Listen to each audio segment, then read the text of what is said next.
Hello, hello, ladies and gentlemen. This is your girl Mitzi, and this is Mitzi. Let's think about it. Today, we are thinking about traveling deep and not wide. That is a thinker. And luckily, I have Ralph here who's going to help us think about this in a whole new way. So, thank you so much, Ralph, for coming onto my show, sharing your time and your perspective. Let's just dive right in. When you hear those words, traveling deep but not wide, what does that make you think about? Yeah, it's such a great four words because it means exactly what it says. So traveling deep is like taking a deep dive into a place, a location. Um, I used to I've been running international tours for over 17 years now, full time. And my trips have evolved over time. And I think part of it's as I get older, but also my clients are asking for trips that are less about moving around a whole region or country and more about doing a deep dive into one or maybe two locations and getting to know them really well. This allows us to take in that place much more intentionally and mindfully, Yeah. and to get to know it better than to be just taking a little piece of many different locations on the same trip. We do a deep dive into one or two. I love that perspective because every time when I looked into tours and tour guides, I think that was my biggest problem is I never really wanted to go into any of them because all you're doing is touching the surface. You're just like, oh, here's a building, here's this, here's that, on to the next. And you Yeah. never really do that deep dive of understanding of what is really going on, what made this area so prominent, what made this area so important, because history really does live in all areas of the world, but if we don't allow ourselves to take that moment to reflect, marinate on what's happened, what has happened in that moment, in that place, then we really lose that respect. And we just see that as a dumping ground. You know what I mean? Another place to just mark off your list and then keep it going. But you never really hold the value of a place that really holds its importance. So for you, what is a place that have really dived into to allow others to really understand the environment differently? Yeah, two places that come to mind are two of my favorite countries to travel to out of many. One is the Republic of Georgia, and Oh, specifically Tbilisi, its capital, which I've spent 3 or 4 months total being there. And it's such a wonderful capital city. It's easy to get around. It's very inexpensive by most standards. Great food, people, lots to see and do, tons of history, but also very modern at the same time. So good tourist infrastructure, just a really neat place. And Spain as well, which is where part of my heritage comes from, is Spain. And so I just have an affinity for it. I do speak Spanish, so that helps. But it was the first country that I really went to actually when I was 15 and I studied there in high school. And it was sort of the first travel that I did without the family and the parents, but it was with my high school. And so I fell in love with Europe and Spain specifically, and I've been going back many times over the past 50 or so years. yeah, I like that fact that you already have that knowing of the language. You're already very familiar with it. That was your first place by yourself that you traveled into. So that gives you this kind of connection, you know what I mean, back to whenever you go back to Spain. Like there's a little part of you there because that's your first experience. That was when you first had to figure it all out all by yourself. Like people don't realize when you travel with family or when you travel with school or you travel with anybody else that you kind of familiar with, it's a little bit different versus when you're kind of like, oh, you don't know anybody there, so it really does make a difference. So that is very lovely. And I don't even know where the Republic of Georgia is. Where is that? Yeah, it's a place that I wasn't too familiar with, but it's over by on the eastern end of the Black Sea in the Caucasus region by Armenia, Okay. just south of Russia. And so it's on the cusp of Europe and Asia. So Oh, it's one of those okay. countries that could be considered either Europe or Asia. Okay. Yeah, and it's got the oldest wine culture in the world that a lot of Oh, people don't understand or realize. And yeah. just to be clear, on that trip to Spain, I was not with my family or my parents, but I was with my school. So I did, Okay. yeah, at 15, I wasn't there by myself. It was without the parents and that kind of trip. And it was absolutely wonderful. I loved it.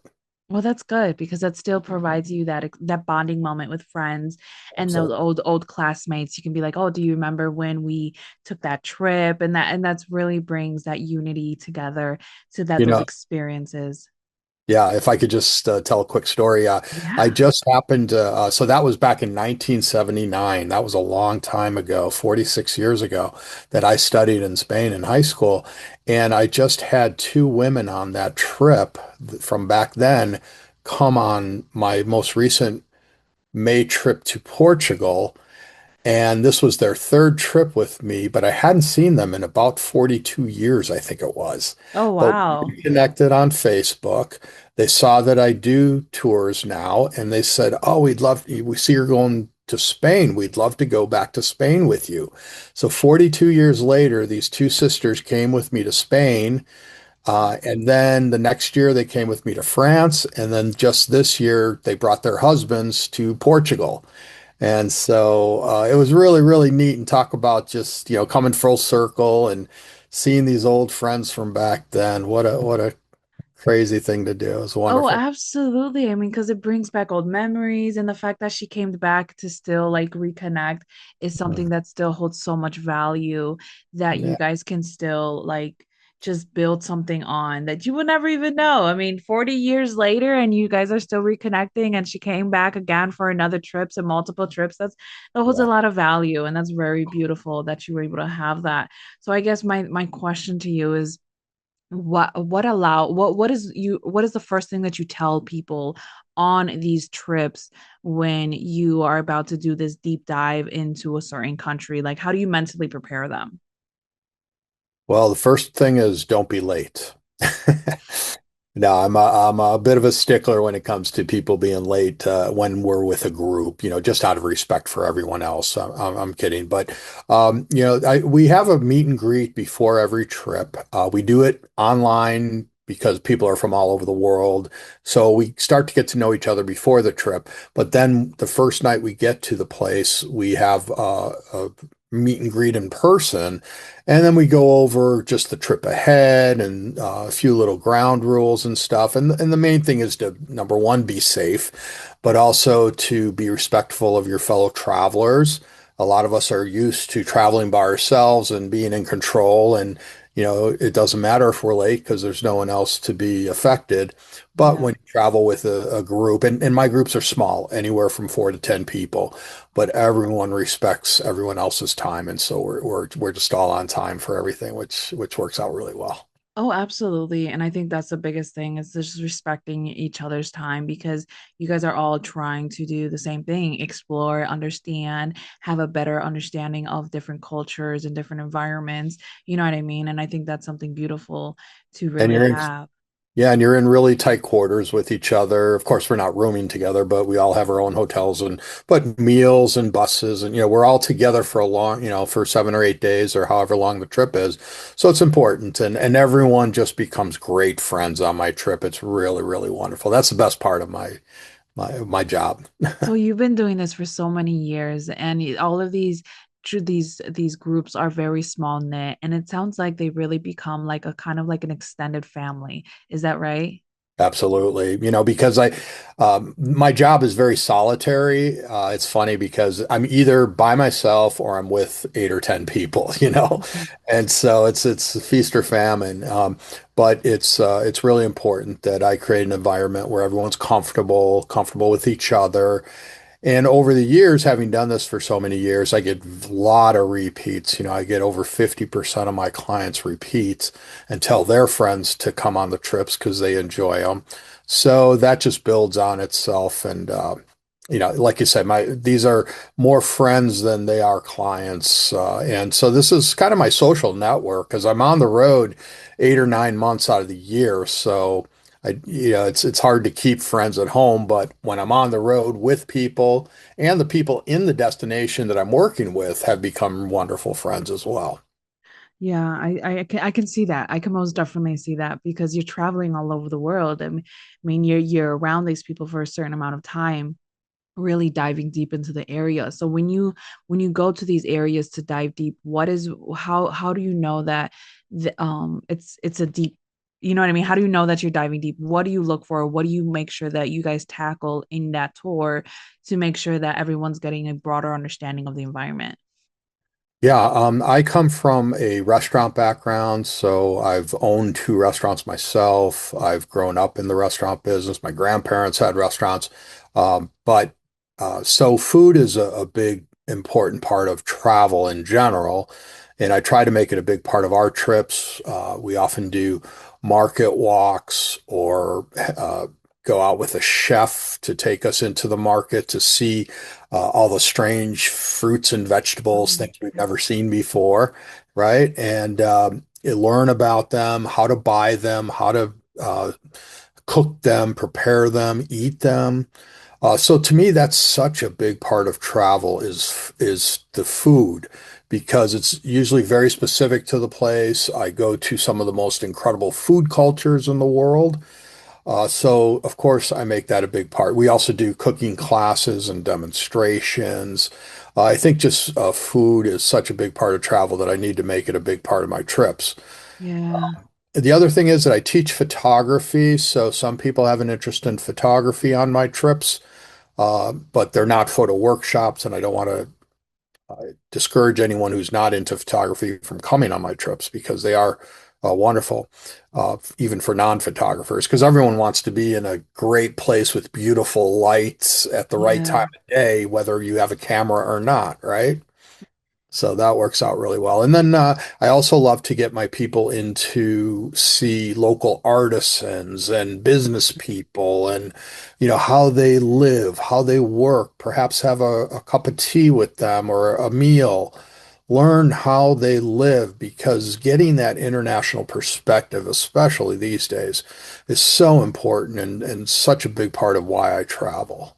Oh, absolutely. And I think it comes down to showing so much value into other people's lives across the world. You know what I mean? We are reminding people that different cultures, they hold so much value, different way of cooking, different environments.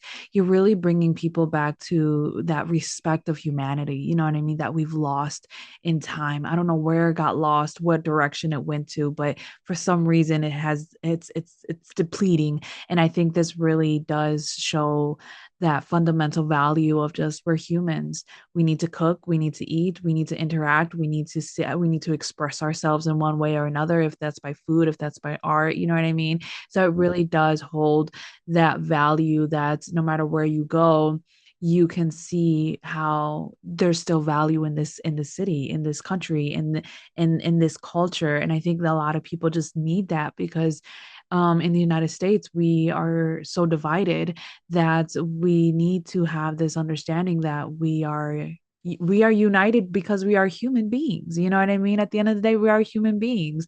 So until this a random extraterrestrial alien race decides to come and invade and live among us, this is all we got, us and the animals. So I think that really does hold value to what we can bring to forth. So it's just like my question to you is, what is your thoughts on this now big raise, big talk in Europe, where they're trying to have people not have tourists? You know what I mean? Like how does that make you feel? What does that make you think about when you hear that? Yeah, it's a real problem. And of course, it bums me out because here I am bringing tourists to Europe and perhaps being part of the problem. Of course, like everyone will probably say, we try to be as sustainable as possible and as respectful of our hosts as possible, but there is an effect by all these thousands and millions of people going to these places. I personally, I try to stay out of the high season, which is typically summer in Europe. I don't want to bring people over there then when it's already crowded. Some of the reasons are that everything's much more expensive, it's much hotter in Europe, it's more crowded, and it's more difficult to even get hotel rooms and things during the high season. So I like to travel on the shoulder season, which is sort of spring and fall, and that will bring the tourist crowds down and not make our impact so much. And also to try to get into some more off the beaten path places. So my trips aren't the typical Rome, Venice, Florence itinerary. My travelers have typically been to those places, and now they're looking for something outside the city, perhaps in the countryside. I've got one trip that we hire out the entire 11th century castle in the Wow. Dordogne region of France, and we have the whole castle to ourselves. It has 270 acres of grounds, Oh. walking paths and things like that. It's absolutely stunning. It looks like a museum on the inside. It looks like, the definition of a castle from the outside. But then we also do what I call hub and spoke. So we base ourselves at the castle, stay there 7 nights, pack and unpack once, and then we do hub and spoke, and we'll go out to the little villages and visit them, and we'll go caviar tasting. There's a local caviar farm there where they raise sturgeon to produce caviar. Olive oil, or there we do hazelnut and walnut oil tasting because that's what they grow in that area. So we go to see 20,000-year-old original cave paintings in situ, in the place where they were actually painted. Really interesting things like that. And there's hardly anyone around. So to me, the problem that Europe is having is in the bigger cities like Barcelona, Paris, or these places that just everyone comes to, knows about, and they want to swarm on. And I could see where it would be difficult as a local. Absolutely. Absolutely. I understand where they're coming from because when I lived in Orlando, Florida, I was overwhelmed in the summertime. I was overwhelmed by all the tourists that were coming in and just didn't know how to drive, didn't know where to go, didn't know the language, didn't even try. And it Yeah, was just overwhelming. And anytime I would go to New York and visit my family in the summertime and we would do the city trips. I mean, it was overwhelming too because there would be a whole bunch of tourists. So it's like, people in America can't act like that we don't understand where they're coming from because if you ever lived in those major cities that are hotspots, then you can actually have that understanding of where they're coming from. Like it gets overcrowded, like things get taxed for no reason, like prices are gouged for ridiculously amount of prices. So yeah, I respect that. I think just having that understanding and that respect that come at a time that is not so rushed, not so heavy, and when you're there, just respect other people, respect people's boundaries, respect people's places.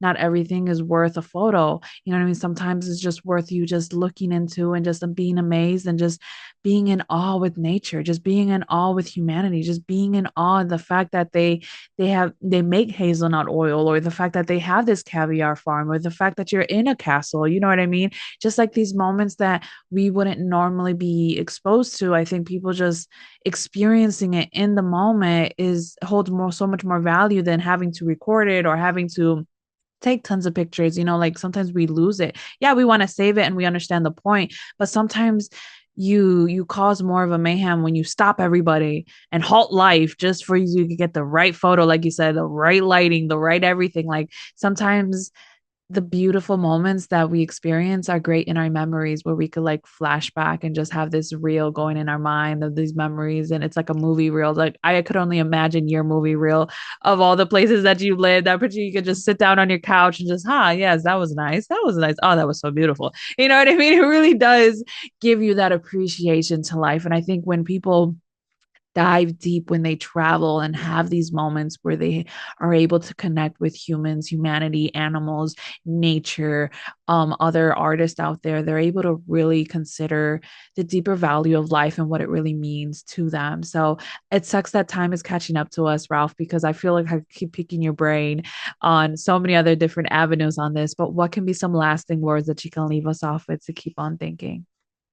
Well, I think you bring up a great segue into my Mindful and Intentional Traveler series of books. If it's okay if I Yeah. mention those, yeah.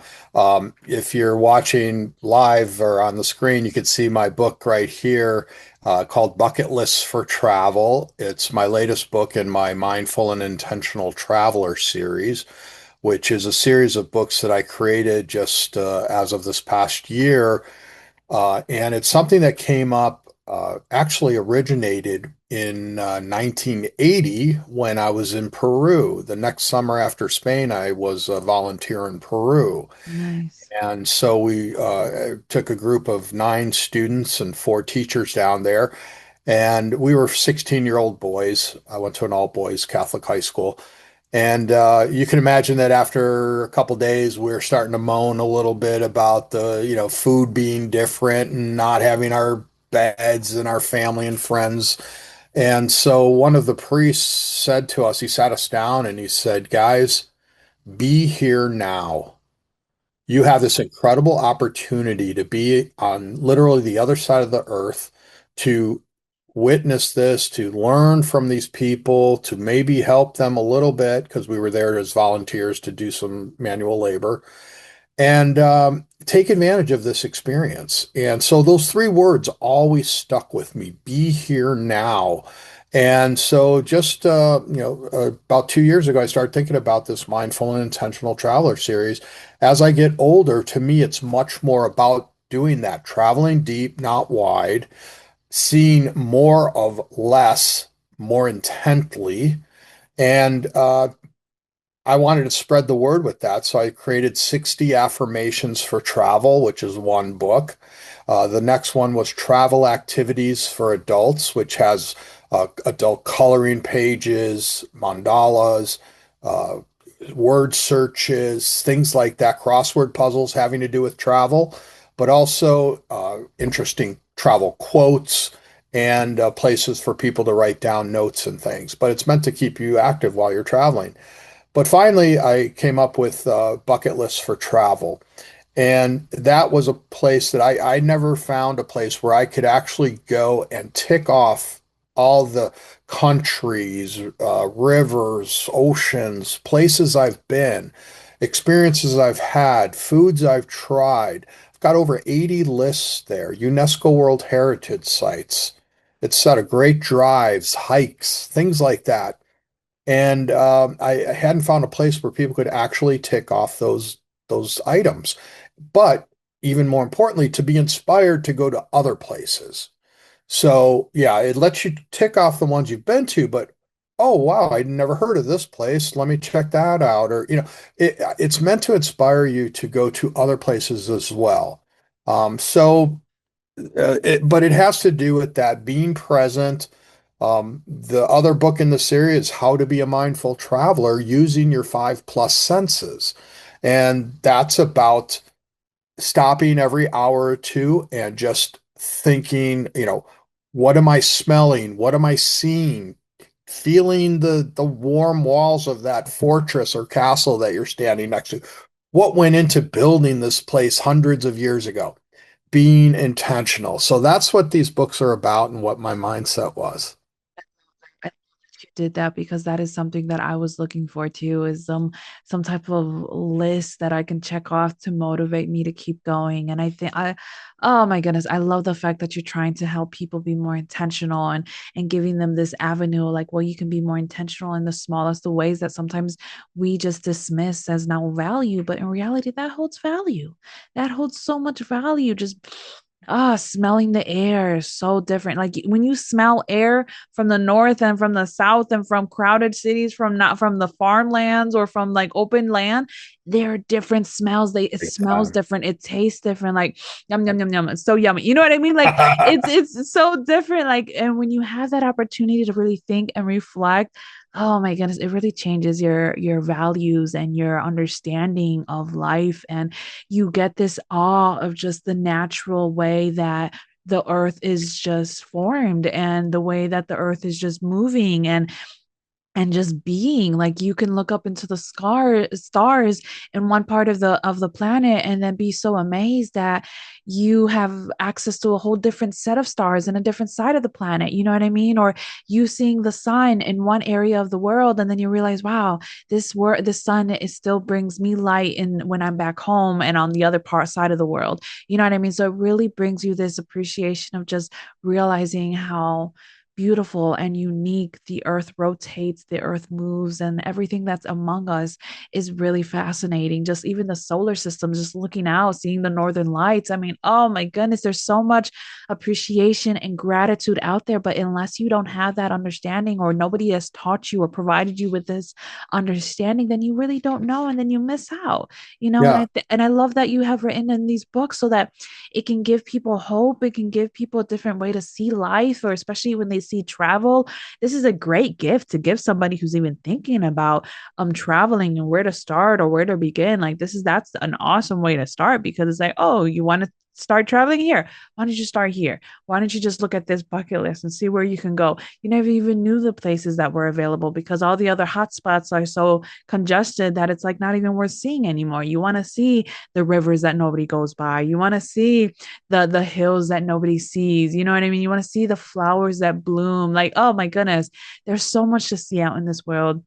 And I love the fact that you wrote like other journals with coloring books and, you know what I mean, crosswords, so that when people are just waiting in bus or waiting at the train station or waiting at, instead of so hanged up on their phone just trying to see what is what, you can just focus on just still being present and look for those things. So when you do those crosswords, you're like, huh, maybe I can look for this, and maybe I can see this. You know what I mean? It makes people more aware, you know what I mean? Having that awareness is so important. And when you dive deep, like you said, instead of diving wide and just expanding over the place and just touching everything, you can just really go deep and really find that appreciation and value that we're missing in this world and just in humanity in general. So I thank you for this so yeah, much, for just sharing that and just having that opportunity for so everyone to really think about. And ladies and gentlemen, if you enjoyed this conversation as much as I did, go check out Ralph. Have access to his book. I mean, access to his link to his website to find all the great content that he has to offer the world. Check out his tours, see what's happening this year, next year, the following, see what's going on. Go check out his books, share it as a gift. Let somebody know that you know that's thinking about traveling, because it comes around. You know what I mean? We always hear it, but we never know what to do about it. This is a great way to just give somebody that opportunity to have that hope in traveling again, have that hope to explore that spirit of wonder. Oh my goodness, we cannot lose that spirit of wonder. So please, with that being said, always keep thinking, y'all. Bye.